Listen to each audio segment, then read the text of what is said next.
Marwar bulletin देखने वाले सभी दर्शकों को चंद्रमोहन कल्ला का नमस्कार, राम राम ने खम्मा गणिसा। आज के समाचारों में जैसे जैसे विधानसभा चुनाव नज़दीक आ रहे हैं वैसे वैसे राजनीतिक पार्टियों में समीकरण बन रहे और बिगड़ रहे हैं, लेकिन इन दिनों कुछ जाट नेताओं में तल्खियां बढ़ने लगी है। ज्योति मिर्धा पूर्व सांसद जो कांग्रेस छोड़ करके बीजेपी में गई है, उन्होंने एक आम सभा में कहा कि जो व्यक्ति कांग्रेस और भारतीय जनता पार्टी का दामन थाम करके जीतता हो उसे कम से कम ज्योति मिर्धा का नाम नहीं लेना चाहिए। उनका इशारा हनुमान बेनीवाल की तरफ था।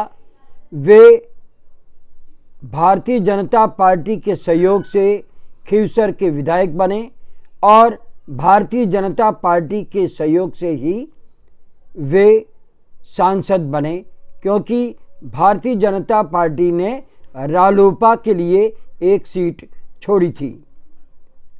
अब जब ज्योति मिर्धा भारतीय जनता पार्टी में आ गई है तो हनुमान बेनीवाल को लेकर के ज्योति मिर्धा ने कहा कि अब वो कांग्रेस से गठबंधन करना चाहते हैं। मेरा उन्हें खुला चैलेंज है कि वे भाजपा और कांग्रेस छोड़ करके सीधे तौर पर मुझसे मुकाबला करें, वे चुनाव नहीं जीत सकेंगे। ये बात तो हुई नागौर की, लेकिन ओसिया में एक कार्यक्रम को संबोधित करते हुए ओसिया की विधायक दिव्या मदेरणा के तेवर भी कुछ तीखे थे।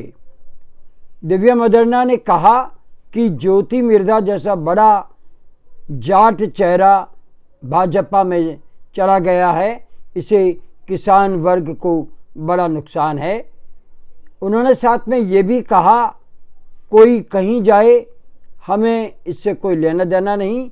वे अपने दादा परशुराम मदेरणा के पच्चनों पर चलेगी और उन्होंने कैसी भी कठिन समस्या आई, कितने भी पत्थर बिछाए गए, कांटे बिछाए गए, लेकिन परशुराम मदेरणा ने कभी कांग्रेस छोड़ी नहीं।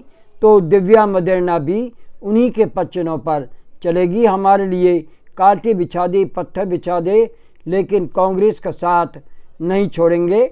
और साथ में उन्होंने ये भी कहा कि जाट बिरादरी हमेशा कांग्रेस के साथ रहती आई है, कोई कहीं भी जाए लेकिन जाट बिरादरी के वोट कांग्रेस को मिलते हैं।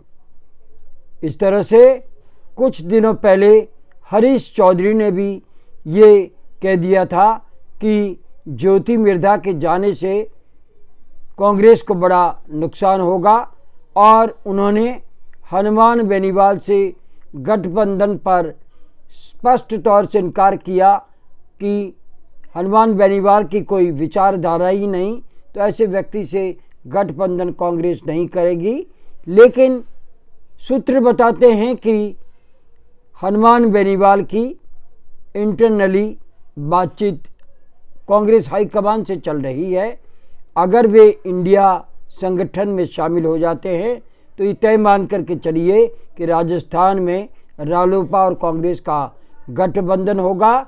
ऐसे समय में हनुमान बेनीवाल के निशाने पर रहे दिव्या मदेरणा और हरीश चौधरी इसके बारे में क्या सोचेंगे, क्या कहेंगे, ये समय बताएगा।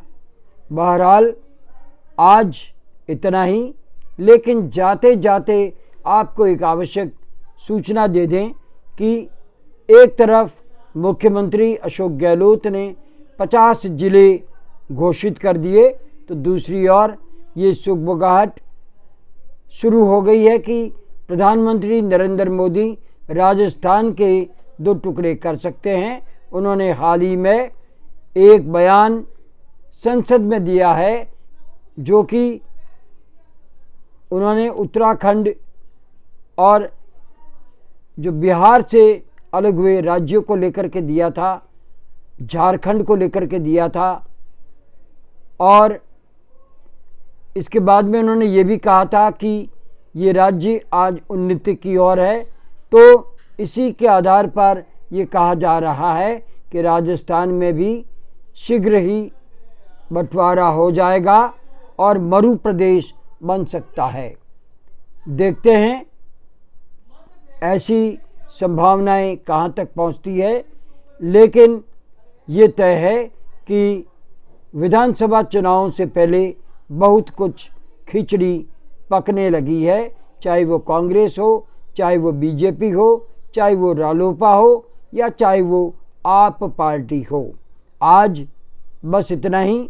अगला समाचार बुलेटिन लेकर के फिर हाजिर होंगे और नया बुलेटिन लेकर के हाजिर हो उसके पहले हम जानना चाहते हैं कि ये चैनल आपको कैसा लगता है। अगर आपको ये चैनल पसंद है तो इसे सब्सक्राइब करें, लाइक करें और शेयर करें और इस चैनल को बढ़ावा दें। अब हमें अनुमति दीजिए। नमस्कार, जय हिंद।